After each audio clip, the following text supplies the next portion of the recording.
all gonna be good. Don't worry about nothing, don't worry about nothing, nothing now. It's all gonna be good. So breathe like you know you should.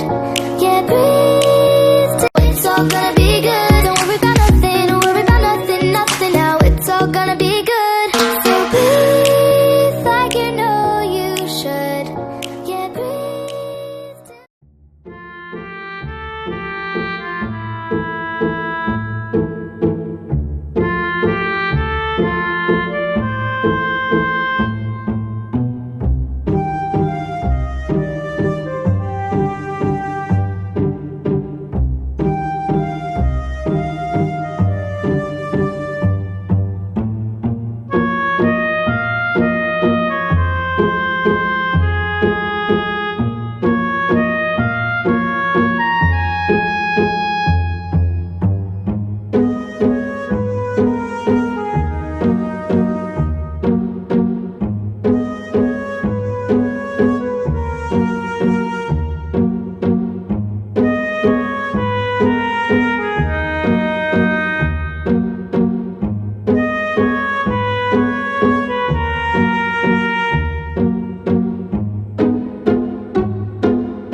baby out is not so easy. So sometimes one is really, so even the whole body is working. So don't be shocked, it can happen. And many women, this is a moment for many women, they start vomiting. It feels like up and down on a roller coaster. Yeah, that's why you get all these vomits, but sometimes not enough, so they're spitting on top. And so then when the baby's out, then they start, wait until it stops pulsating, then they clip, then they cut, and usually they show. If it's not really like big emergency, but if it's just, for example, the umbilical cord, the baby's fit, immediately out, is immediately fit, then they show you see over the curtain like for some seconds, and then the pediatrician will take the baby to another place, sometimes in the same room like in the theater, sometimes next door. And then they check on the baby, of course, if all is fine. And if it was like not the emergency for the baby, I mean, if it has an infection or inflammation, then of course it goes very straight to the intensive care for babies, of course. So then it will be gone immediately. And then usually the father can accompany. Yeah? So when the baby goes to the intensive care, it's a father's, I would say it's also a father's job to go with the baby, you know. Yeah, some daddies really like, my wife here in the theater, my baby, you know, they stay like this. And the mother's always, go, you know. Don't leave alone, go, you know. So that, so basically you go with the baby, needs more protection in the moment. Wife can talk for herself as well. And then, but very often there's no intensive care, it's just, you know, baby and the first checkup, and then they dry it, and then they get the fathers to come. And when you, as a daddy, see something like this, that they, of course, they dry their baby, that always do. But when you see they're really doing very tough and rough, you know, so like really like this, and maybe two people like this, and then they turn and like this and this, yeah.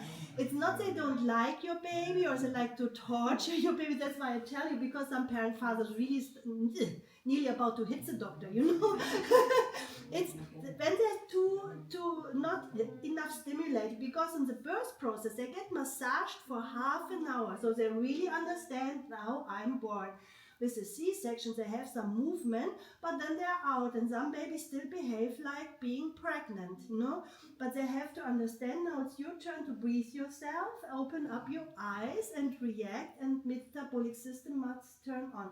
Though sometimes they really need the stimulation, so they're not doing it because they don't like your baby, but they want to stimulate. And also sometimes they massage like this, you know, to make it start, that it reacts and the reflexes start, you know. So relax. So you really need to understand, okay, pregnancy over now, paradise gone. Yes. Does this all, like the massage, does it always happen even when the baby doesn't cry? But if the baby doesn't cry, they do lots of massage. Okay. The moment the reflexes start and the baby starts crying and breathing and getting pinkish, they don't do stuff like that. And they do it more with the babies. But most babies do it in the first moment because of the cold reflex. Mm-hmm. But some of them don't completely relax, you know, on the warm bed. Why to breathe myself? Okay. And then the doctors, of course, they get very nervous, you know, so they make them. Like my granny was a midwife, they don't do nowadays, but she would really like this, you know. So she was not so gentle, but she would be 110 years old now. So this times is gone. Baby, no breathing. Now you're breathing, you know. So yeah, but nowadays a little bit more gentle, which is nice. But sometimes you really have to mobilize a lot, so that you're not so too surprised. But if it's breathing nicely and all reflexes fine, they don't do, of course, yeah. And okay, and everything is fine with the babies, and they nicely cover it in a towel or in a blanket or whatever. Maybe sometimes even dress it, but this is not so often. Usually they just cover it in a blanket, and then it goes with daddy. And then it goes, so you're the first person for the first contact after the pediatrician. And then you go back to your wife, sit next to her, and then the next surprise is these stitches usually take quite some time, half an hour at least, maybe even 1 hour can happen. Sometimes they find the reason behind, so if there's like a myome, so maybe the way down was blocked by a myome, or some tissue connection to the bladder, for example, can also be a reason, so the contraction cannot work properly. So if they find like small reasons, they try to fix immediately. Well, now you're in anesthesia, all doctors are there, so if it's a small stuff, they kind of fix it immediately. Of course, they talk to you as well, that's clear. Bigger things they cannot do. Yeah, sometimes they find really big trouble, whatever. Like one had really like mume like that you cannot remove in a situation like that. And sometimes you simply don't see them because they're behind these bones. You would need an MRT to see actually. So you cannot look, with ultrasound you cannot look through the bones, not possible. Okay, so then they do all these stitches, and also, even if no problem, and they just do the stitches. For example, in this situation of the C-section,